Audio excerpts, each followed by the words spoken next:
Hi friends, మరో కొత్త అప్డేట్తో మేము ముందుకు వచ్చేసాము. ఈరోజు మనం చెప్పుకోబోయేది, మనం చాలామంది ఎల్ఎల్ఆర్ అప్లై చేస్తాం కదా. డ్రైవింగ్ లైసెన్స్కి ముందుగా ఎల్ఆర్ అప్లై చేసే ముందు ఎల్ఆర్ అప్లై చేసిన తర్వాత ఫస్ట్ టైం ఎల్ఆర్లో మనం ఫెయిల్ అయిపోయినట్లయితే దానికి మళ్ళీ రీస్లాట్ ఏ విధంగా బుక్ చేసుకోవాలి, ఎల్ఆర్ స్లాట్ ఏ విధంగా బుక్ చేసుకోవాలి అనే వీడియోలో మీకు ఎక్స్ప్లెయిన్ చేయబోతున్నాను.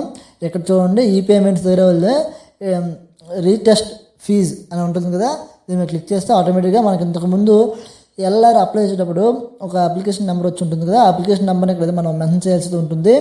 అదేవిధంగా మనం డేట్ ఆఫ్ బర్త్ అప్లికేషన్లో అప్పుడు ఇచ్చి ఉంటాం కదా, ఆ డేట్ ఆఫ్ బర్త్ ఒకటి మెన్షన్ చేయాలి. చేసి క్లిక్ హియర్ అనే ఆప్షన్ మీద క్లిక్ చేయగానే మనకు ఆటోమేటిక్గా మన ఎల్ఆర్ ఇంతకుముందు అప్లై చేసిన డీటెయిల్స్ అన్నీ మనకు డిస్ప్లే మీద చూపించడం జరుగుతుంది. అదేవిధంగా ఎల్ఆర్ రీటెస్ట్కి అయితే మనకి ఫీజు అయితే మళ్ళీ 250 అయితే పే అవసరం లేదు. పెండింగ్ పేమెంట్ అనేది 50 రూపీస్ మాత్రమే ట్యాక్స్ అనేది మనకి విధించడం జరుగుతుంది. 50 రూపాయలు మనం అక్కడ పే చేసినట్లయితే మళ్ళీ ఎల్ఆర్ రీటెస్ట్ రెండోసారి కూడా మళ్ళీ టెస్ట్కి వెళ్ళి ఎగ్జామ్ రాయడానికి అయితే ఎలిజిబిలిటీ ఉంటుంది.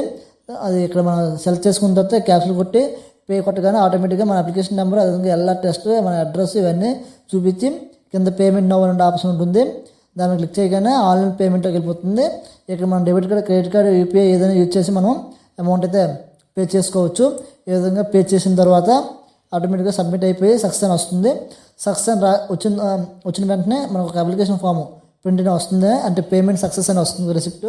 ఆ రిసిప్ట్ అయితే మనం ఖచ్చితంగా డౌన్లోడ్ చేసి ఒక ప్రింట్ అవుట్ కాపీని అయితే మనం ఎగ్జామ్కి వెళ్ళేటప్పుడు అయితే తీసుకెళ్లాల్సి అయితే ఉంటుంది. అది తీసుకెళ్ళినట్లయితే అక్కడ మనకైతే ఎంట్రీ అయితే చేయడు. ఖచ్చితంగా మనం ఆ ప్రింట్ అయితే తీసుకెళ్ళాలి. అదేవిధంగా మనం పేమెంట్ చేసిన తర్వాత పేమెంట్ కట్ అయిపోయి ఒకవేళ మనకు ఆ రిసిప్ట్ రానట్లయితే మళ్ళీ మనం పేమెంట్ చెక్కింగ్లోకి వెళ్ళి మన పేమెంట్ అయ్యిందో లేదా చెక్ మొత్తం కన్ఫర్మ్ అయ్యిందో లేదనే విషయాన్ని కూడా మనం తెలుసుకోవచ్చు. ఈ విధంగా application number, date of birth captcha కొట్టినట్లయితే వెరిఫికేషన్ వస్తుంది. వెరిఫికేషన్లో చూడండి, ఇక్కడ పేమెంట్ పెండింగ్ అని వచ్చింది. అది ఒక 1 అవర్ ఆర్ హాఫ్ అన్ అవర్లో సక్సెస్ అని వస్తుంది.